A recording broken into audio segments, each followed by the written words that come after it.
Both high interest rates and falling house prices are going to fundamentally alter both the housing market and also the economy. The last two house price crashes coincided with two deep recessions, and if prices fall as much as expected, it will worsen an already weak economy. But it's not all bad news if house prices fall. It could be a lifeline for potential future buyers and help to rebalance the market, possibly even encourage an economy that's less focused on passive wealth gains. The changing conditions is causing a really big adjustment. In the past low interest rate environment, assets like bonds and house prices soared. But as interest rates rise, the price of bonds falls.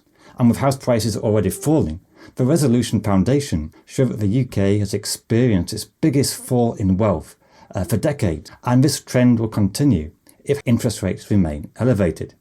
In recent decades, the ratio of wealth to income has soared, and this has benefited a relatively small share of the population who own substantial wealth. Now, when house prices are rising, homeowners can withdraw their equity through remortgaging to spend on holidays or home improvements.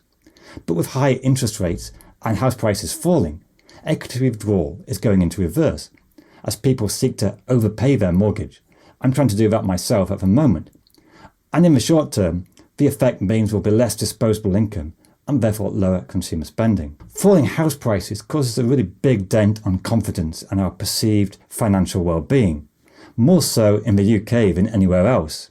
In the UK, over 50% of wealth is tied up in non-productive assets like land and housing, and this compares to say 35% in Japan and 26% in Germany. And the high price of housing and land has distorted the UK economy, meaning we spend more on land and property and less on productive capital.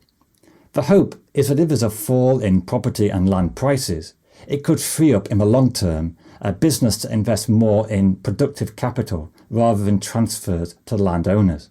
On the other hand, although wealth is falling quite significantly, there is a compensating factor, and that is that higher interest rates are giving higher returns to savers. For example, those with savings will see a rise in interest income.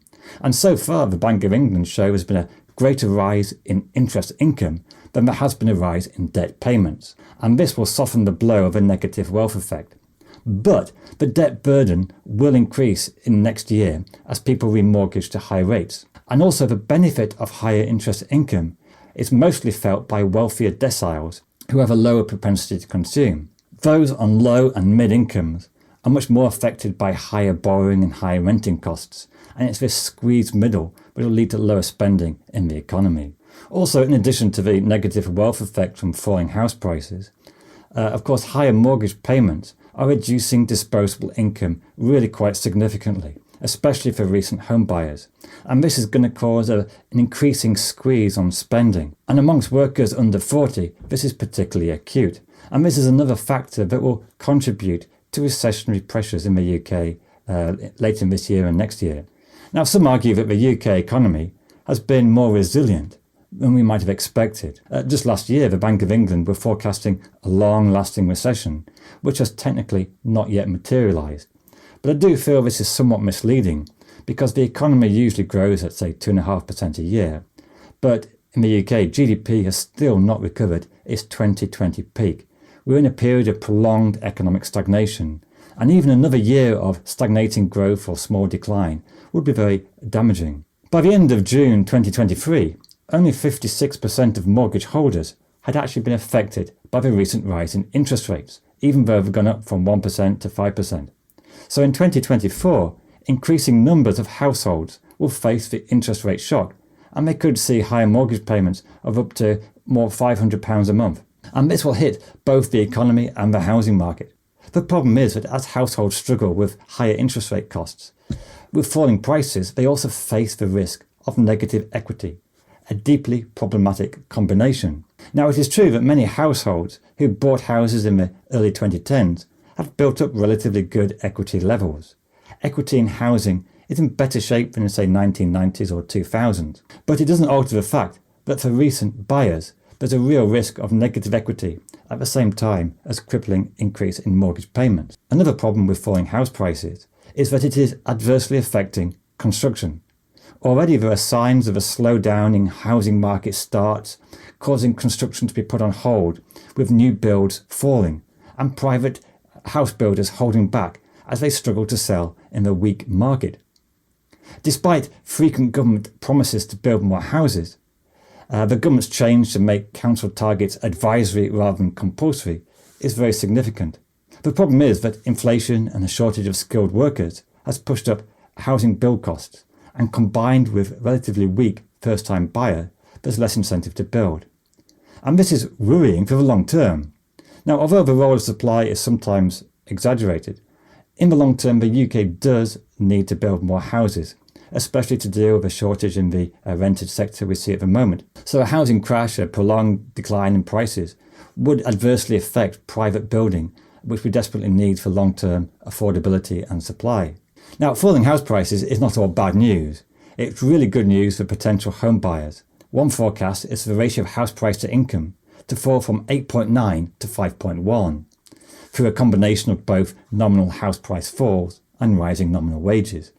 And this would be a game changer for many potential home buyers who at the moment feel priced out of the market. If house prices were to fall 25%, it would reduce prices from $280,000 to $215,000. Now, in the short term, buyers will still struggle because of high mortgage costs, the difficulty of saving for a deposit with this cost of living crisis. But the fall in prices would represent a seismic shift in long-term affordability and help to return the housing market to a fairer outcome. How would a housing crash affect renters? It's something of a mixed bag. At the moment, the turmoil in the housing market is in a way making it worse for renters. Firstly, landlords, at least some landlords, are selling, reducing the amount of properties on the market to nearly 20% lower than pre-COVID levels. Secondly, the prospect of house price falls and high interest rates is discouraging potential buyers. It's estimated that around 12% of renters are potential home buyers who are waiting for prices to fall. The result is an unfortunate storm of rising demand and falling supply pushing up prices, even as disposable income is not keeping up. So in the longer term, a significant fall in house prices would enable more renters to start buying, reducing the pressure on the rented sector. Now, you might expect falling house prices to lead to lower rents. It did occur to a very limited extent in the 1990s and 2009, but there's no guarantee, at least in the short term. Another problem is that if interest rates remain elevated for a long time, then landlords may require a relatively higher yield from property. During the long boom in house prices and low interest rates, yield on renting fell, which is what you'd expect. But if interest rates rise, the opposite may happen. Now, this is not what renters might want to hear, but it is not all bad news, because the renting yield will be improved if house prices fall. And there is some, at least anecdotal evidence, large investors are looking to buy up property as prices fall. Now, high inflation and high interest rates are causing house prices to fall. But how would a crash in prices affect interest rates and inflation? Well, the bad news is that inflation is proving more stubborn than predicted. The headline rate has started to fall, but underlying core inflation is still close to 6-7%, well above the government's 2% target. The problem is that after years of real wage declines, workers will be striving to catch up from the recent real wage cuts. And with nominal wage growth at 6 to 7% and very poor productivity growth, it's going to be difficult to reduce domestic service sector inflation without a very deep economic slowdown and prolonged period of high interest rates. And this is why markets are expecting interest rates to remain elevated for quite a long time. However, interest rate predictions are notoriously difficult. No one predicted 13 years of zero interest rates in 2009. Few predicted the very sharp rise in interest rates in 2022. But if falling prices and high interest rates do push the UK economy into recession, deflationary pressures could once again see interest rates fall. But it's very difficult to predict interest rates in the next 12-24 months. Also, an interesting thing about the analysis of a resolution foundation is that if interest rates stay where they are, they think there will be a nominal house price fall of 25%, very significant. But if interest rates were to fall back to pre-COVID levels of around 0%, it would cause house price to earnings ratio to rise even further above 10. And that would mean more house price rises in the long term. So with the high inflation we have for the foreseeable future, interest rates aren't going to fall immediately to that level. But it could change in the next 24 months.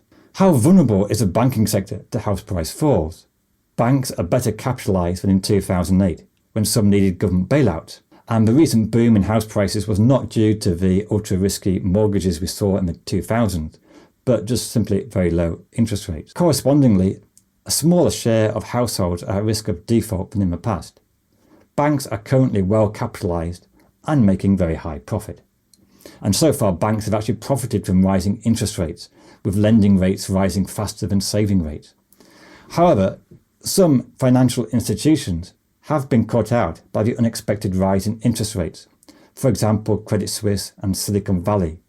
In the UK, the Bank of England warned pension funds about their risky nature of liability-driven investment, which is that we saw last September and October when pension funds got into difficulty by the sharp rise in interest rates. So there is still concern about how a very rapid rise in interest rates will affect the greater financial system. If you found this video useful, please give it a thumbs up and take a look at this video, which goes into more detail on the very difficult choice of whether it's worth buying a house now or waiting until prices fall.